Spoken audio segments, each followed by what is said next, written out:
Oui. C'est Patricia Lukusa qui dit, est-ce que le médecin sur votre plateau peut rencontrer le président le plus rapidement possible?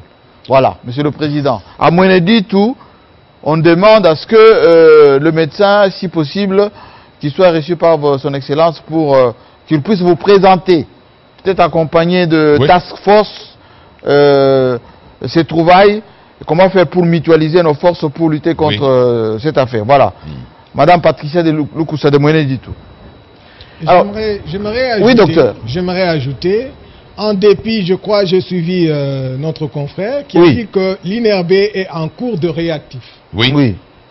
Dans mon approche, j'ai dit ceci. Tenez bien votre micro. Oui, à travers les partenaires que j'ai. Oui. Actuellement, on a un test de dépistage de COVID. Vous l'avez? J'ai un échantillon qui est presque épuisé parce que je le faisais pour les autres. On a un test qui donne des résultats dans 10 minutes.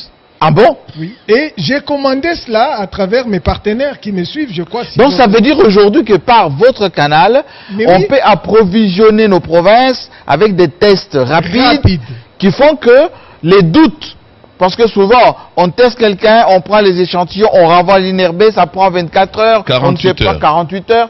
C'est trop long tout ça. Tout à fait. Et vous avez la possibilité aujourd'hui avec ces tests. En 10 minutes, on a le résultat. Vous avez les résultats. Tel que vous êtes là, je prends du sang. 10 minutes, je vous donne votre résultat. Est-ce que vous prenez aussi la muqueuse nasale et tout ça? Comment? Vous prenez le sang? Le sang. Seulement le sang? Oui. Ok. Et ça va rapide, ça? Ça va rapide et on a le résultat dans très peu de temps. 10 minutes, temps record. Vous avez votre... Alors, une question. Je parlais avec Vijay Chimanga tout à l'heure qui me dit qu'il faut qu'on puisse communiquer avec nos compatriotes pour expliquer que 80% à 85% des malades guérissent.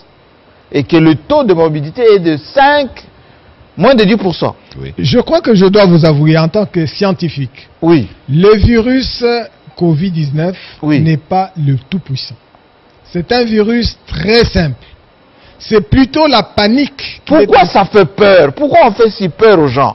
Mais parce que déjà au départ, les grandes puissances elles-mêmes sont désarmées vis-à-vis de de ce virus. Ça les a surpris. Ça les a surpris. C'est comme ça que la panique... comme ils ne savent pas soigner la chloroquine, ils ont paniqué. Oui, oui. Et c'est comme ça que c'est descendu chez nous. Nous qui sommes moins armés, qu'est-ce que nous allons faire? Est-ce que c'est vrai? Ce n'est pas de l'aventure. En réalité, c'est vrai. Tous les Congolais, depuis que je suis passé dans l'autre chaîne, commencent à m'appeler. Est-ce que docteur, ce que vous dites, le Covid, c'est vrai? Où sont ces malades? J'ai dit, allez en Ngaliema.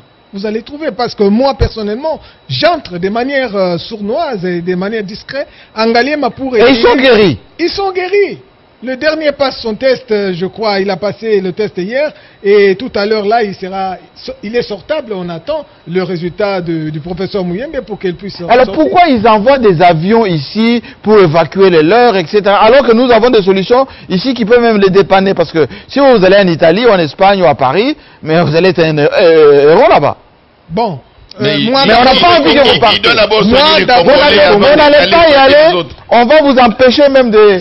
C'est d'abord systématiquement contrôlé désormais. Voilà. J'ai eu l'invitation des États-Unis qui me dit non, venez, tout ça. J'ai dit non, d'abord Congo. Surtout pas. Congo, je dois commencer par le Congo. Et j'étais très flatté avec... ce que vous aviez dit, la parole du musée. Oui, prenez-vous en charge. Prenez-vous en charge.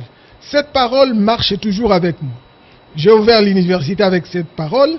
Et maintenant, devant ce virus, c'est au travers l'inspiration de cette parole que j'ai dit, nous les Congolais, nous sommes capables de trouver une solution à ça. Et c'est comme ça que je suis parti de ça et j'ai trouvé une solution. Et non seulement la solution, mais je me suis débattu avec des petites relations que j'ai pour disponibiliser les médicaments à distance. Ce qui veut dire aujourd'hui qu'on peut approvisionner les hôpitaux avec des médicaments. Oui. Pour soigner les malades. Soigner les malades et dépister. Et même décentraliser les systèmes. Par sous-région, oui. On peut mettre à Lubumbashi, à Mbujimaï, à Bukavu, un peu partout. Tout à fait. On teste et on guérit. On guérit. Parce que mon médicament n'a seulement pas la propriété de tuer les virus, mais ça permet à ce que si vous n'êtes pas atteint, vous êtes négatif, oui. On vous donne une dose adaptée. ça permet à ce que votre système C'est sous forme de Ça vaccin. renforcé. Non, c'est pas sous forme de vaccin. C'est le principe, c'est le mode d'action de ce médicament. Quand on vous donne ça, ça renforce la Votre défense immunité. cellulaire. Donc, même si vous êtes en contact avec quelqu'un qui est atteint par le virus, qui vous jette les gouttelettes de pluie, Oui. le virus entre, mais il ne saura pas parce que vos cellules sont déjà sensibilisées et vos cellules vont Mais détruire. docteur, vous, on va vous enlever, soyez vraiment prudent parce Non, que ça n'arrivera pas. c'est compliqué ça parce que ça casse le business de beaucoup de gens qui pensaient qu'ils allaient nous faire peur.